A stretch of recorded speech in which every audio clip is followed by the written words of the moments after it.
मैं पंकज परमार आप सभी का स्वागत करता हूं, हार्दिक अभिनंदन करता हूं गैलेक्सी के ऑनलाइन प्लेटफॉर्म पे। उम्मीद करता हूं आप अच्छे होंगे, पढ़ाई भी बेहतर ढंग से चल रही होगी। आज जो हम बात करने वाले हैं, संज्ञा प्रकरण की बात करने वाले हैं। संज्ञा जो आपकी परीक्षाओं में यहाँ से प्रश्न पूछे ही जाते हैं, किस प्रकार के प्रश्न पूछे जाते हैं संज्ञा से, तो सबसे पहले हम इसकी बात करेंगे।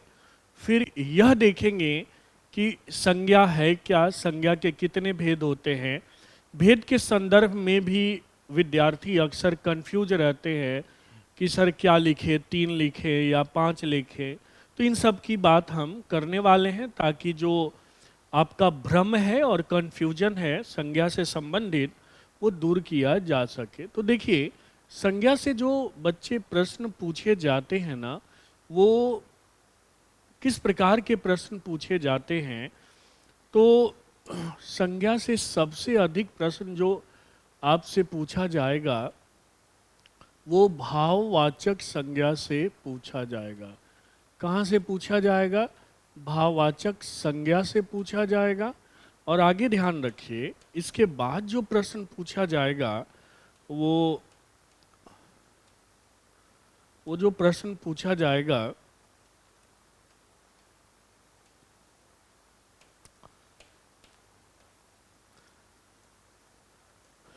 व्यक्तिवाचक का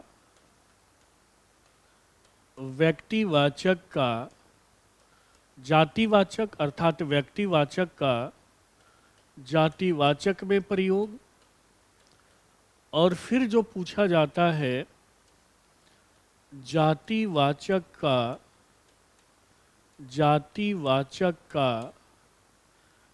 व्यक्तिवाचक में, जातिवाचक का व्यक्तिवाचक में प्रयोग।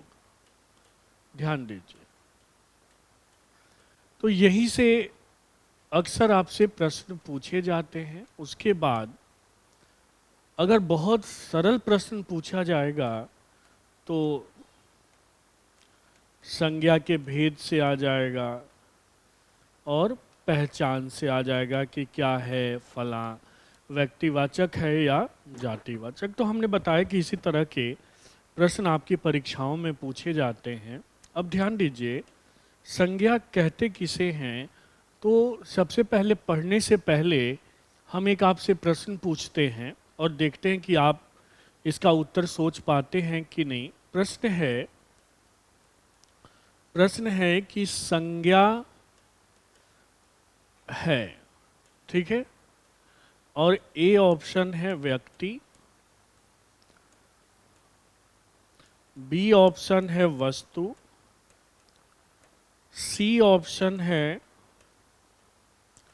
व्यक्ति और वस्तु,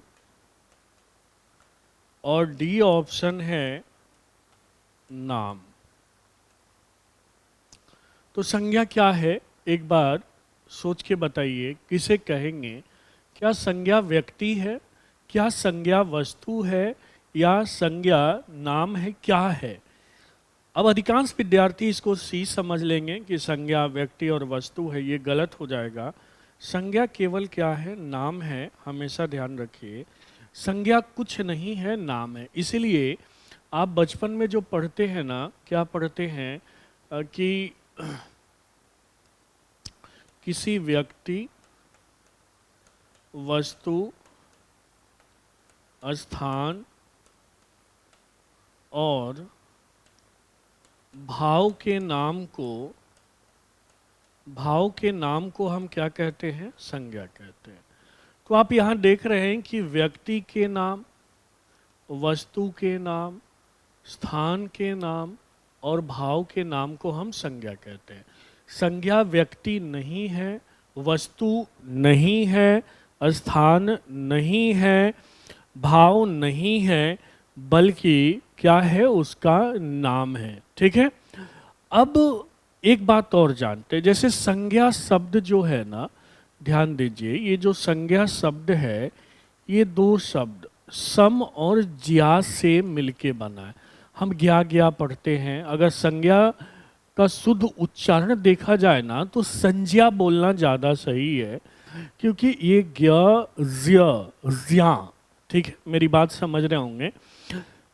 तो सम का मतलब होता है, सम का मतलब होता है सम्यक, अर्थात ठीक ढंग से। सम को हम सम्यक भी कहते हैं, और सम्यक का क्या अर्थ होता है? ठीक ढंग से। और ज्ञा का अर्थ होता है जानना। क्या अर्थ होता है? जानना। तो अब किसी को आप ठीक ढंग से कैसे जानेंगे? तो ठीक ढंग से जानने के लिए आपको उसकी क्या आवश्यकता पड़ती है? नाम की आवश्यकता पड़ती है। जैसे आप से कोई पूछता है कि उसे जानते हो क्या, तो आप तुरंत पूछते हैं किसे, जरा नाम बताइए। तो जैसे ही सामने वाला व्यक्ति आपसे बोलता है कि ये ना, अच्छा वो ये है, तो संज्ञा का अर्थ मैंने फिर से बताया, कुछ नहीं है, क्या है? नाम है। अब दूसरी समस्या ये आती है ना कि संज्ञा के भेद कितने होते हैं। और यहाँ अगर ऑप्शन में विकल्प में 3 दिया है या फिर 5 दिया है, तो आप क्या टिक करेंगे? क्या टिक करेंगे? संज्ञा के कितने भेद होते हैं? 3 या 5? तो संज्ञा के हिंदी में 3 ही भेद होते हैं, 5 आपको बिल्कुल नहीं करना है, नहीं करना है। ठीक है? कितने संज्ञा के कितने भेद हो गए? क्या बताया हमने कि संज्ञा के 3 भेद हो गए। ठीक है, 5 नहीं करना है। अब कितने विद्यार्थियों के दिमाग में ये बैठा दिया जाता है कि अगर अर्थ के आधार पर पूछेगा तो 5 टिक कर देना, और अगर ऐसे पूछेगा तो 3 नहीं। बिल्कुल, कुछ भी पूछे आपको 5 टिक नहीं करना है, 3 टिक करना है। ठीक है? तो अब संज्ञा के भेद 3 होते हैं, तो कौन कौन से देखिए? 3 कौन कौन से? तो व्यक्तिवाचक संज्ञा कौन कौन से हैं? पहला व्यक्तिवाचक संज्ञा, दूसरा जातिवाचक संज्ञा, और तीसरा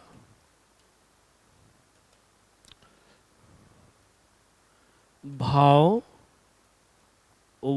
संज्ञा। क्या? व्यक्तिवाचक संज्ञा, जातिवाचक संज्ञा, उसके बाद क्या है? भाववाचक संज्ञा।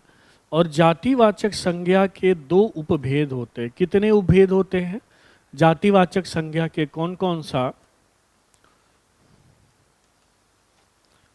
समूह वाचक संज्ञा, और दूसरा क्या है?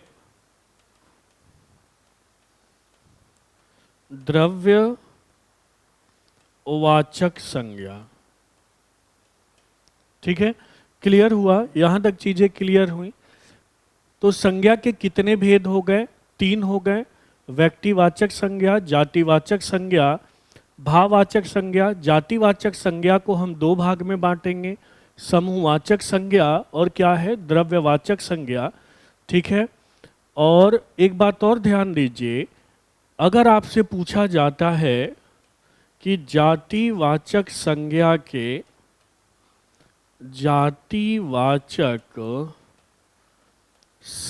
के कितने उपभेद होते हैं, तो जातिवाचक संज्ञा के 2 उपभेद होते हैं। कौन कौन सा? समूहवाचक और द्रव्यवाचक संज्ञा। एक बात और ध्यान रखिए, यहां से भी कुछ ऐसे प्रश्न पूछ दिए जाते हैं जो आपको कंफ्यूज करते हैं। जैसे एक मैं प्रीवियस ईयर का यहां लिखता हूं, समझिएगा। है, प्रश्न है, सीता, सीता नहीं, कुछ और नाम लिख लेते हैं, गीता, गीता दूध, गीता दूध पी गई गीता दूध पी गई, वाक्य में दूध क्या है? और ए ऑप्शन है व्यक्तिवाचक संज्ञा, व्यक्तिवाचक संज्ञा। बी ऑप्शन है, बी ऑप्शन क्या है? जातिवाचक संज्ञा। सी ऑप्शन है भाववाचक संज्ञा। और डी ऑप्शन है इनमें से कोई नहीं। गीता दूध पी गई क्या है? तो यहां दूध क्या है? ये जातिवाचक संज्ञा है। अब कितने बच्चे सोचते हैं दूध तो द्रव्यवाचक संज्ञा है, और यहाँ ऑप्शन में तो द्रव्यवाचक है नहीं, तो इनमें से कोई नहीं, टिक कर दो। ध्यान दीजिए, जातिवाचक के अंतर्गत ही क्या है? जातिवाचक के अंतर्गत क्या है? समूहवाचक संज्ञा। और क्या है? द्रव्यवाचक संज्ञा। समझिएगा, समूहवाचक और द्रव्यवाचक ये दोनों किसके अंतर्गत हैं? जाति। तो ऑप्शन में अगर ये द्रव्यवाचक नहीं है तो जातिवाचक टिक कीजिए, अगर जातिवाचक द्रव्यवाचक है तो द्रव्यवाचक टिक करना है। अब हम पहला ले लेते हैं व्यक्तिवाचक संज्ञा। व्यक्तिवाचक संज्ञा। अब ये वाचक का अर्थ क्या है समझिएगा। ये वाचक का क्या अर्थ है? तो वाचक का अर्थ है संबंधित। क्या है? संबंधित। तो अगर इस संज्ञा की परिभाषा पूछी जाए तो बहुत सरल है परिभाषा देना, और हिंदी की ये विशेषता है ना कि आधी से अधिक परिभाषाएं तो देखकर ही आप बता देंगे, शब्द को देखकर, शब्द को समझ कर ही बता देंगे। जैसे व्यक्तिवाचक मतलब व्यक्ति से संबंधित, किससे संबंधित? व्यक्ति से संबंधित संज्ञा। ठीक है, तो अब यहाँ जो है ना, जिससे एक व्यक्ति, एक वस्तु, एक स्थान के नाम का बोध हो, नाम तो आएगा ही, नाम का बोध हो, उसे हम क्या कहेंगे? व्यक्तिवाचक संज्ञा कहेंगे। जैसे हमने ले लिया श्याम, तो श्याम क्या है? व्यक्तिवाचक। मोहन क्या है? व्यक्तिवाचक है। ठीक है, लखनऊ, तो लखनऊ क्या है? व्यक्तिवाचक संज्ञा है। तो यहाँ से इस तरह के प्रश्न पूछे जाते हैं। और थोड़ा सा डेप्थ में व्यक्तिवाचक को पढ़ेंगे तो और भी कुछ बातें हमें सीखने और समझने को मिलने वाला है कि व्यक्तिवाचक संज्ञाएं जो होती हैं ना, वो अर्थहीन होती हैं। क्या होती हैं? अर्थहीन। ये व्यक्तिवाचक संज्ञाएं क्या होंगी? अर्थहीन का मतलब कोई अर्थ नहीं होता। क्या बताया हमने? कोई अर्थ नहीं होता व्यक्तिवाचक संज्ञाओं का। जैसे एक उदाहरण से समझने का हम प्रयास करते हैं। जैसे है पंकज। क्या है? पंकज है। तो पंकज नाम का क्या अर्थ है? तो आप देखेंगे पंकज, पंकज का अर्थ क्या है? तो पंक और ज का अर्थ जन्म, पंक का अर्थ पाक या कीचड़, तो पाक में जन्म। तो पंकज को हम कमल भी कहते हैं, शैवाल भी कहते, मैंने जो भी कीचड़ में जन्म ले। अब मैं रास्ते में जा रहा हूं, कोई बोल रहा है कमल, तो क्या मैं देखूंगा? नहीं देखूंगा, जबकि मेरे नाम का अर्थ क्या है? कमल है। लेकिन मेरे लिए पंकज का कोई अर्थ नहीं है। पंकज मेरे लिए केवल और केवल क्या है? पहचान है। क्या बताया? केवल और केवल क्या है? पहचान है। तो इसीलिए व्यक्तिवाचक संज्ञाएं क्या होती हैं? अर्थहीन होती हैं। व्यक्तिवाचक संज्ञाओं का जो नाम होता है वो जन्म के, खोज के, जन्म या खोज के बाद रखा जाता है। जन्म या खोज के बाद रखा जाता है। मेरी बात को समझ रहे हैं? जैसे मान लीजिए मेरा नाम पंकज है, तो जन्म के बाद ही रखा गया होगा। और व्यक्तिवाचक संज्ञाएं का जो प्रयोग होता है हमेशा किस में होता है? एक वचन में। ध्यान दीजिएगा, किस में प्रयोग होता है? एक वचन में प्रयोग होता है। एक बार आपसे पूछा गया था ये कि व्यक्तिवाचक संज्ञाओं का सामान्यतः प्रयोग किस में होता है? एक वचन में, बहुवचन में। सी ऑप्शन था, एक वचन और बहुवचन दोनों में। तो क्या होगा? एक वचन में इसका प्रयोग होता है। अब ध्यान दीजिए, यदि इसका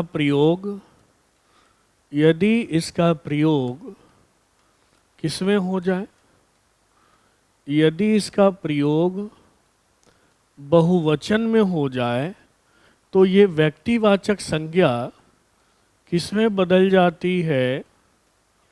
जातिवाचक संज्ञा में बदल जाती है। ठीक है, मेरी बात समझ रहे हो? यदि इसका प्रयोग बहुवचन में होता है तो इसका प्रयोग अगर बहुवचन में कर दिया जाए तो किसमें कन्वर्ट हो जाएगी? जातिवाचक में हो जाएगी। जैसे देखिए, अगर रावण शब्द है, रावण एक राजा था, तो यहां रावण क्या है? तो यहां रावण व्यक्ति वाचक संज्ञा है। अगर इसी को ऐसे कर दिया जाए, रावणों से बचो।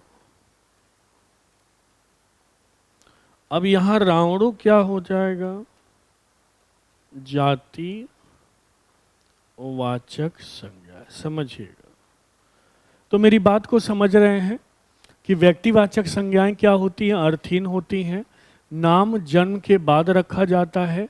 प्रयोग एक वचन में होता है।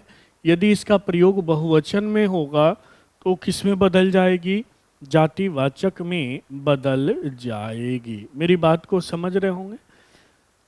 अब हम बात करते हैं जातिवाचक संज्ञा। किसकी? जातिवाचक संज्ञा। जातिवाचक संज्ञा। अब नाम से ही यहां क्लियर है, स्पष्ट है कि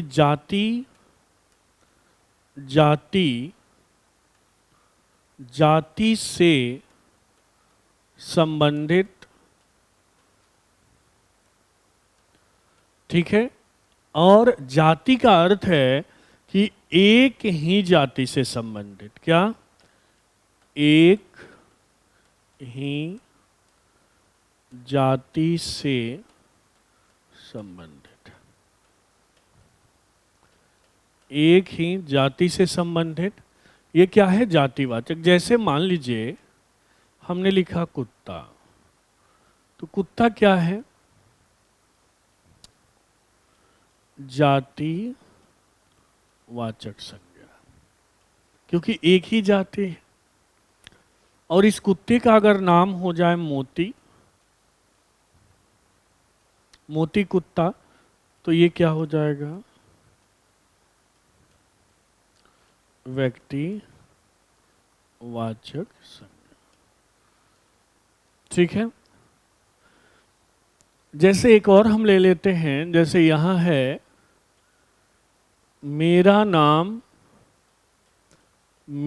नाम कोयल है। अब यहां कोयल क्या है? ए ऑप्शन दे, व्यक्तिवाचक संज्ञा। बी ऑप्शन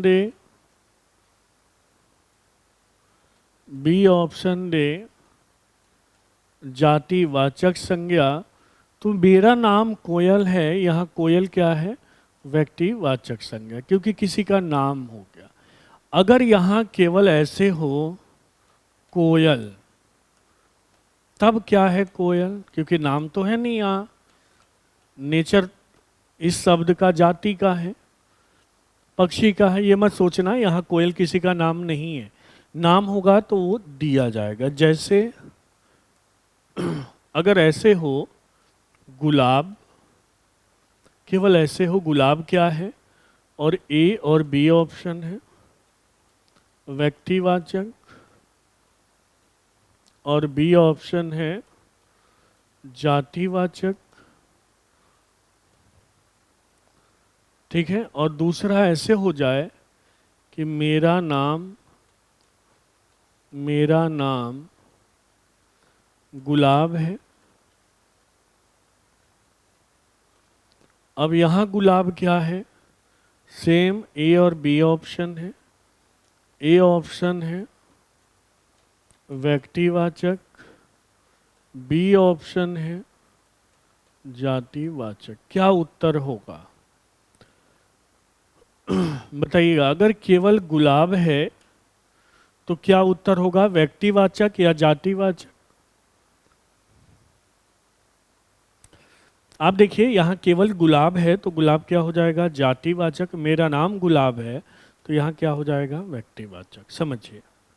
अब हम और देखते हैं कि ये जो जातिवाचक संज्ञाएं हैं ना, जैसे हमने बताया कि व्यक्तिवाचक संज्ञाओं की विशेषता होती है, ठीक है, कि इनका प्रयोग एक वचन में, क्या हमने बताया इनका प्रयोग किस में किया जाता है? एक वचन में किया जाता है। यदि प्रयोग बहुवचन में कर दिया जाए तो ये व्यक्तिवाचक किस में बदल जाती है? जातिवाचक में बदल जाती है। उसी तरह जातिवाचक संज्ञा का जो प्रयोग है वो एक वचन और बहुवचन दोनों में किया जाता है। एक वचन और बहुवचन दोनों में किया जाता है। ठीक है, किसका? जैसे जातिवाचक का, जैसे लड़का क्या है? एक वचन है। बहुवचन में क्या हो जाएगा? लड़के, लड़कों। ठीक है, समझ रहे हैं मेरी बात? तो इसका प्रयोग हमने क्या बताया? एक वचन और बहुवचन दोनों में किया जाता है, जातिवाचक का। उसके बाद है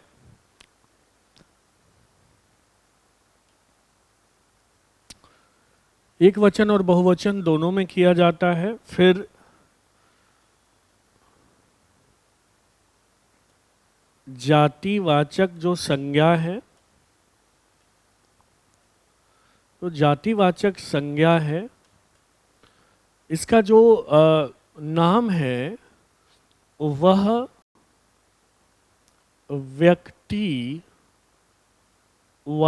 से पहले रखा जाता है। किससे? व्यक्तिवाचक से पहले। जैसे सुनिए, अगर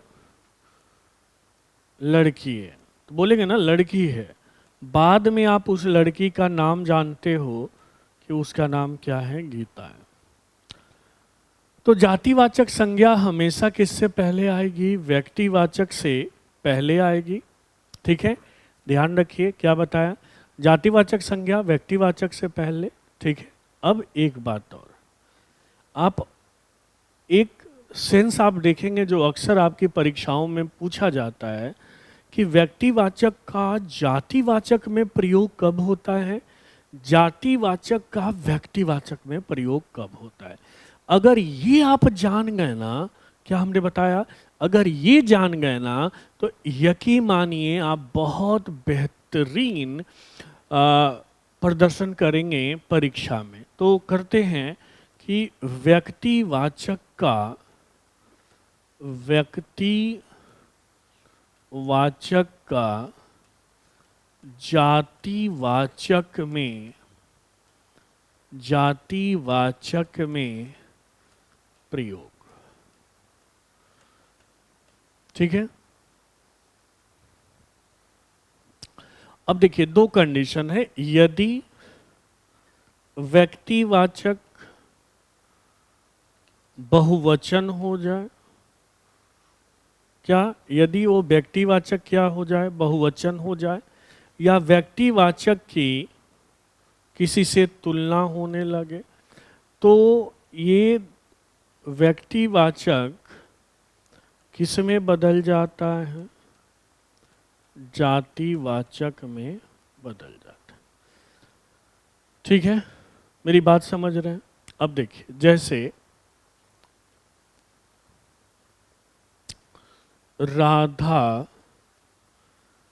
घर की, राधा घर की लक्ष्मी है। यहां लक्ष्मी क्या है? ए ऑप्शन दिया व्यक्तिवाचक और बी ऑप्शन दिया जातिवाचक। क्या उत्तर होगा? क्या उत्तर होगा? सोचिए, सोच के बताइए। राधा घर की लक्ष्मी है, क्या होगा? व्यक्तिवाचक या जातिवाचक? तो देखिए तुलना की जा रही है लक्ष्मी की राधा से, तो राधा लक्ष्मी यहां क्या है? जातिवाचक संज्ञा। नेक्स्ट, अगर ऐसे प्रश्न आ जाए, मेरे गांव का, मेरे गांव का हर बच्चा, मेरे गांव का हर बच्चा सचिन तेंदुलकर है। मेरे गांव का हर बच्चा सचिन तेंदुलकर है। यहां सचिन तेंदुलकर क्या है? ए ऑप्शन है व्यक्तिवाचक, बी ऑप्शन है जातिवाचक। क्या? मेरे गांव का हर बच्चा सचिन तेंदुलकर है। यहां सचिन तेंदुलकर क्या है? तो अब देखिए हर बच्चा यानी कि सचिन तेंदुलकर क्या हो जाएगा? जातिवाचक संज्ञा हो जाएगा। क्या हो जाएगा? जातिवाचक संज्ञा। मेरी बात को समझ रहे हैं? बहुवचन में हमने बात की थी जैसे रावणों, आजकल श्रवणों की कमी नहीं है, श्रवण, श्रवणों या श्रवण कुमारों या ऐसे दे दे, आजकल श्रवण कुमारों की, तो ये पूरा क्या हो गया? बहुवचन हो गया। ठीक है, तो ये सब क्या हो जाएंगे? जाति वाचक संज्ञा। ठीक है, अब इसी तरह आप देखेंगे ना कि व्यक्तिवाचक का भी प्रयोग जातिवाचक में तो किया ही जाता है, जातिवाचक का प्रयोग भी व्यक्तिवाचक में किया जाता है। देखते देखिए, जातिवाचक का, जातिवाचक का व्यक्ति, जातिवाचक का व्यक्तिवाचक में प्रयोग कब किया जाता है? प्रयोग कब किया जाता है? प्रयोग समझिएगा, ये जातिवाचक का व्यक्तिवाचक में प्रयोग कब किया जाता है? जब जातिवाचक किसी, किसी एक की ओर क्या करे? संकेत करे, एक की ओर इंडिकेट करे। क्या करे? एक की ओर इंडिकेट करे तो वो जातिवाचक नहीं रहता, क्या बन जाता है? व्यक्तिवाचक संज्ञा बन जाता है। जैसे अगर ऐसे हो, पंडित जी ने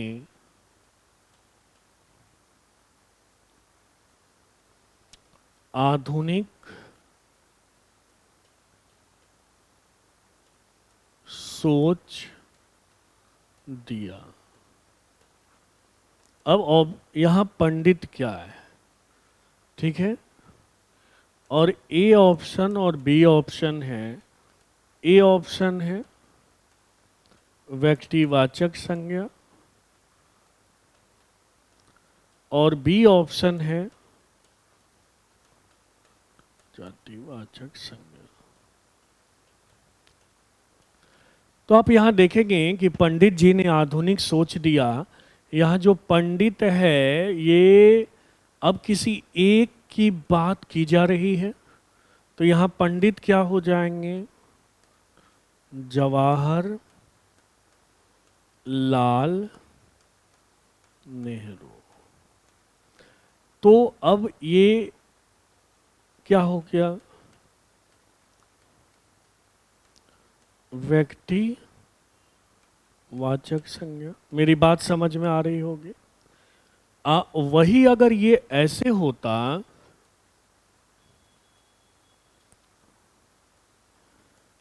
पंडित दौड़ रहे हैं, तो यहां क्या हो जाता? जाति, क्योंकि अब सभी पंडितों की बात की जा रही है। मेरी बात समझ रहे हैं? जैसे एक और प्रश्न है, बापू राष्ट्रपिता हैं। अब यहां बापू क्या है? क्या है बापू यहां? व्यक्तिवाचक है या फिर जातिवाचक है? तो आप देखिए, बापू राष्ट्रपिता हैं। यहां बापू अर्थात महात्मा गांधी की बात हो रही है, अर्थात मोहनदास की बात हो रही है। तो ये बापू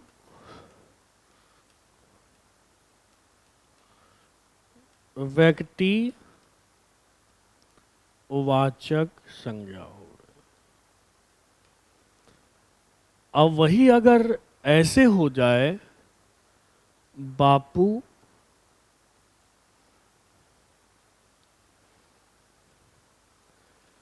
अच्छे होते हैं, तब यहां बापू क्या हो जाएगा? जातिवाचक संज्ञा। मेरी बात समझ गए होंगे, ठीक है? समझ गए। अब जो हम बात करते हैं ना आगे, वो देखते हैं कि जातिवाचक संज्ञा के कितने रूप होते हैं? दो।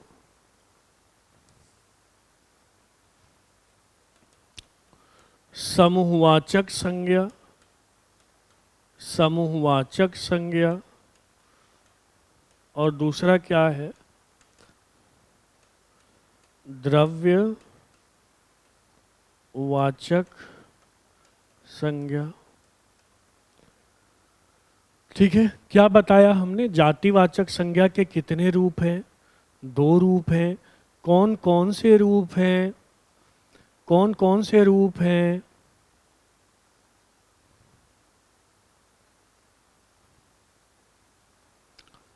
तो समूहवाचक संज्ञा और क्या है? द्रव्यवाचक संज्ञा। समूहवाचक क्या है? एक ही जाति के समूह का बोध हो, उसे क्या कहते हैं? समूहवाचक। द्रव्यवाचक क्या कहते हैं? द्रव्यवाचक के अंतर्गत क्या आएगा? नाप और तौल आएंगे। मीन्स ऐसी वस्तुएं जिन्हें हम नाप तौल सके। अब समूहवाचक में देखते हैं, जैसे संसद,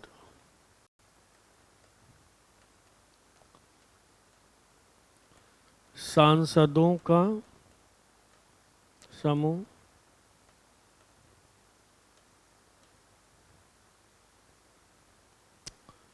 पंचायत,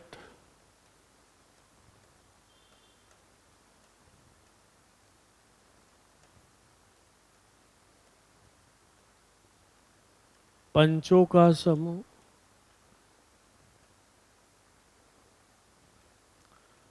फौज, फौजियों का समूह हो जाएगा। द्रव्यवाचक में जलेबी, दूध, दही, घी, तेल, लोहा, ये सब आ जाएंगे। अगर ऑप्शन में ये नहीं है तो हमने क्या बताया था, क्या रखेंगे, क्या रखेंगे? अगर ऑप्शन में ये नहीं है तो क्या रखेंगे?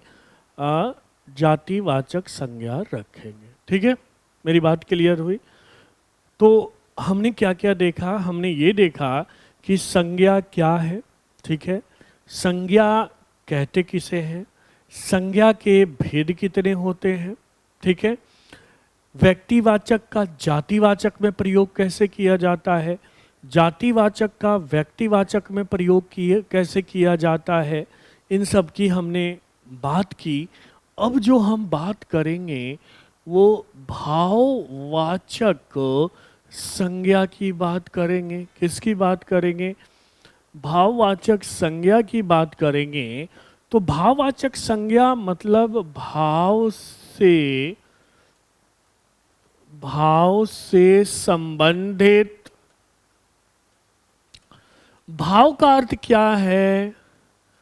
मनोभाव है, यानी ये दिखाई नहीं देगा।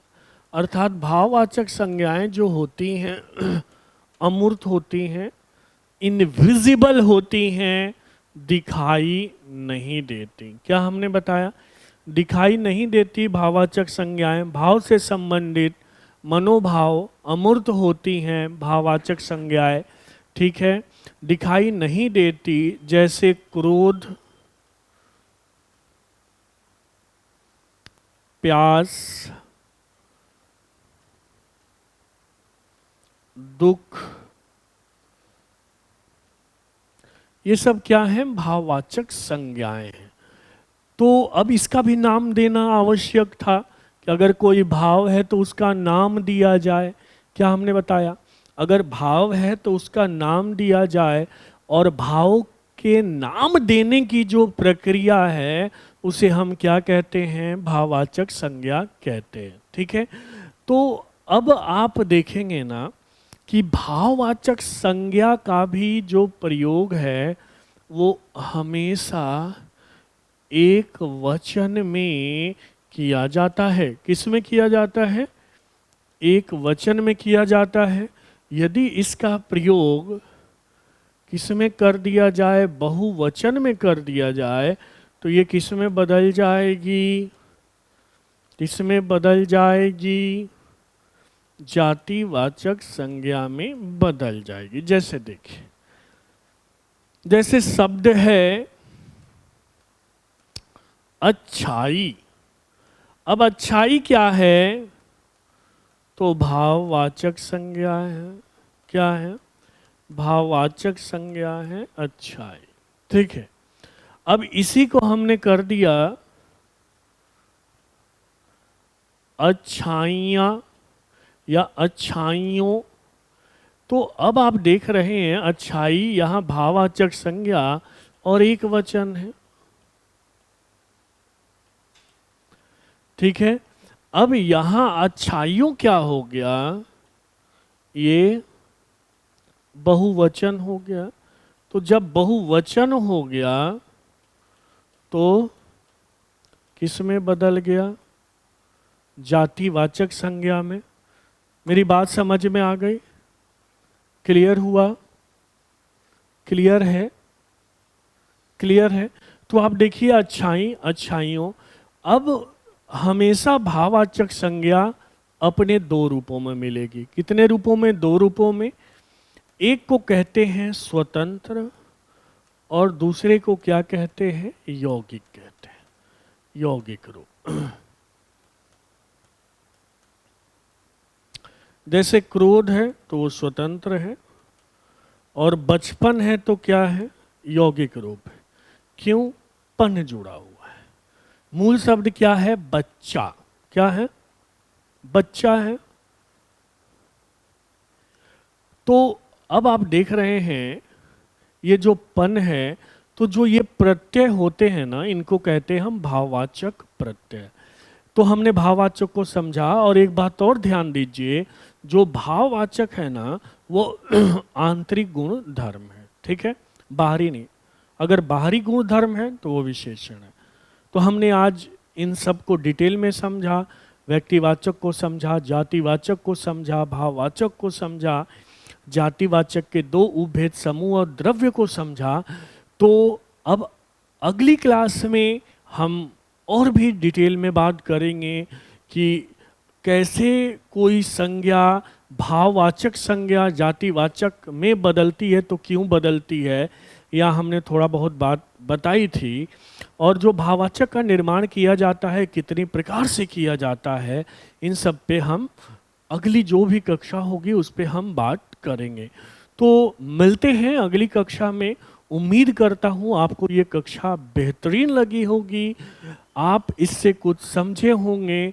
फिर मिलते हैं अगली कक्षा में, तब तक अपना ध्यान रखिएगा, ख्याल रखिएगा।